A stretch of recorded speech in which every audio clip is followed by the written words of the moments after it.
Hi guys, welcome to our channel creative XYZ। તો આજે અમે જઈએ છીએ મહાદેવના મંદિરે, કેમ કે કાલે છે સોમવાર, તો તમને બધાને મહાદેવના દર્શન પણ કરાવીએ। તો અમે આજે વ્લોગ બનાવીએ છીએ। તો આજે અમે આવી ગયા છીએ રુદાતરના ગણપતિના દાદાના મંદિરે। તો અહીંથી એક શોર્ટકટ પડે છે, તો એ 2-3 કિમીના અંદર છે। તો ચાલો અમે જઈએ। તો મારી સાથે છે સંદીપ, તમે જોઈ શકો છો, અને આગળ બીજા કરણ અને મેહુલ છે। તો ચાલો આપણે જઈએ મહાદેવના મંદિરે। તો તમે બ્લોગ કન્ટિન્યુ કરો, તો તમને બ્લોગમાં બહુ જ મજા આવશે। તો તમે બ્લોગ કન્ટિન્યુ કરો। સાયકલ તો હવે ચાલો સાયકલમાં જઈએ આપણે મહાદેવના મંદિરે। તમે જોઈ શકો છો, હવે અમે જઈએ સંદીપને 2 જણા મહાદેવના મંદિરે। તો તમે વિડીયો કન્ટિન્યુ કરો।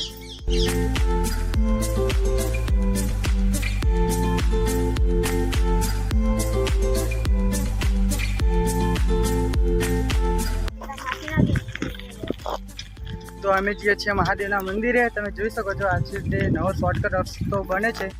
તો તમે વિડીયો કન્ટિન્યુ કરો।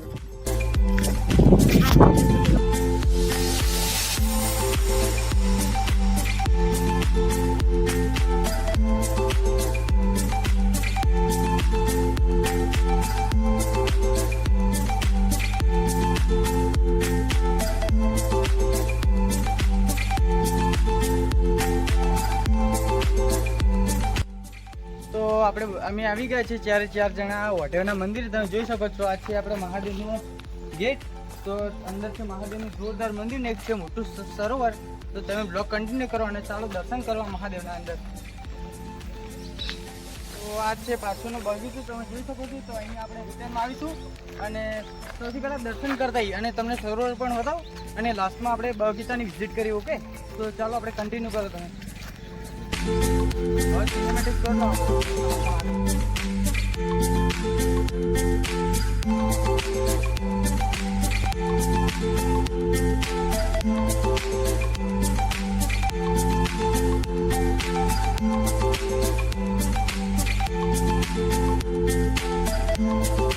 તો આ છે શ્રી ગૌતમેશ્વર મહાદેવનું મંદિર। તો ચાલો આપણે જઈને અંદર મહાદેવના દર્શન કરી અને પછી તમે આ બધું જે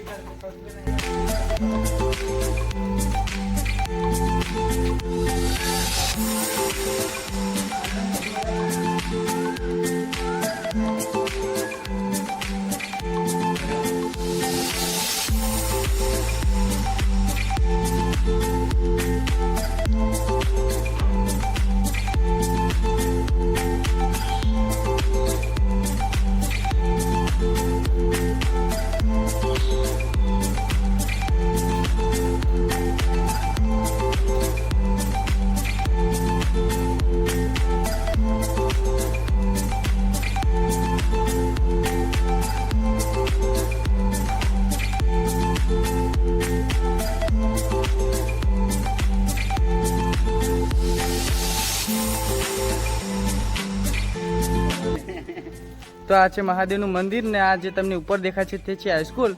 તો આ જે હાઈસ્કૂલ છે અત્યારે તો બંધ છે, અને આ હાઈસ્કૂલ ગઈ છે અમારા ગામમાં, એટલે શ્રી ગૌતમેશ્વર વિદ્યા મંદિર ગુંજાલામાં। અને આ હાઈસ્કૂલમાં પણ અમારા મમ્મી પપ્પા પછી મારા મોટા ભાઈ બહેન પણ ભણેલા છે। અને તમે જોઈ શકો છો અત્યારે પણ તેવી જ હાલતમાં છે, ફક્ત ખાલી આનું અહીંથી ગુંજાલા જ ગઈ છે એટલો જ ફરક છે। અને આ મહાદેવનો ઇતિહાસ પણ ઘણો જૂનો છે, તો તમને ઇતિહાસ પણ તમને દેખાડશું અને તમે મંદિર પણ જોઈ શકો છો। તો અહીંયા દર સોમવારે, એટલે કે શ્રાવણ મહિનાનો જેટલા 4 સોમવાર હતી, 3 સોમવારે નાનો મેળો ભરાય છે, અને લાસ્ટ એટલે કે છેલ્લા સોમવારે અહીંયા મોટો મેળો ભરાય છે। તો એ મેળો પણ ખરેખર જોવા જેવો છે। તો ચાલો આપણે મંદિરની અંદરથી તો જોઈ લીધું, તો હવે ચાલો આપણે જઈએ બહાર અને તમને સરોવરના દર્શન કરાવીએ અને બગીચો પણ। તો તમે બ્લોગ કન્ટિન્યુ કરો, તમે બ્લોગમાં બહુ જ મજા આવશે। તો મારી સાથે છે સંદીપ, અને ચાલો હવે જઈએ અમે બહાર। તો આ છે આ મહાદેવનો ઇતિહાસ। તો ચાલો બહાર આપણે।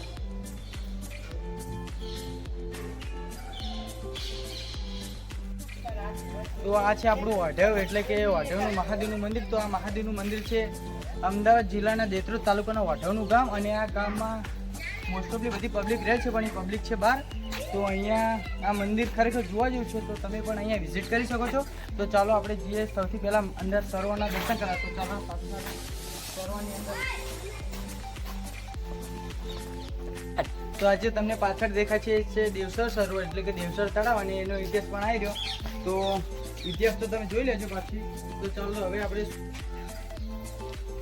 તો જ્યાં પાછળ દેખાય છે મોટું સરોવર અને તમે આ સરોવર ત્યાંથી જો અને આ સરોવર એટલું દેખાય છે એમથી વધુ તો ખૂબ છે કારણ કે આની અંદર હજારોની સંખ્યામાં જીવજંતુઓ રહે છે પાણીમાં. જો તમને દેખાય છે નાની નાની માછલીઓ.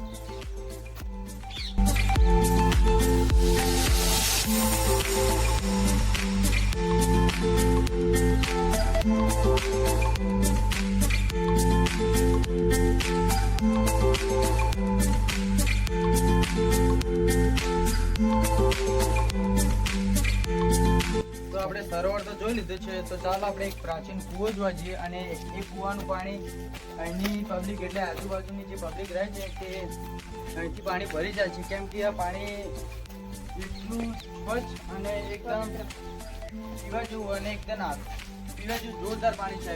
તો ચાલો આપણે મેં તો કીધું ખરેખર પાણી બહુ સ્વાદમાં પણ એનો જોરદાર સ્વાદ છે અને કૂવો પણ તમે જુઓ બહુ પ્રાચીન છે, જોઈ શકો છો તમે.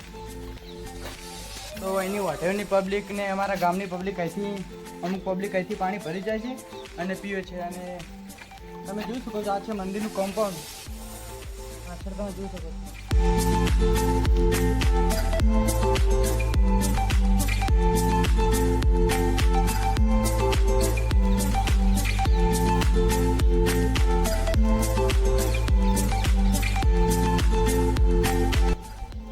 તો આ છે મંદિરનો બગીચો. તમે જોઈ શકો છો. તો અહીંયા તમે જોઈ શકો છો જોરદાર નાની નાની ઘાસ ઉગેલી છે, પછી વડ છે, પછી આ ઝાડ વાવેલા છે. અને જો તમે પણ મહાદેવને માનતા હોય તો કોમેન્ટમાં હર હર મહાદેવ કાં તો જય જય મહાકાલ કાં તો ગમે તે મહાદેવ તમે લખવાનું ના ભૂલતા. તો બ્લોગનો હવે એન્ડ કરીએ છીએ ને અમે જે છે કરે તો બધાને દિલથી જય મહાદેવ.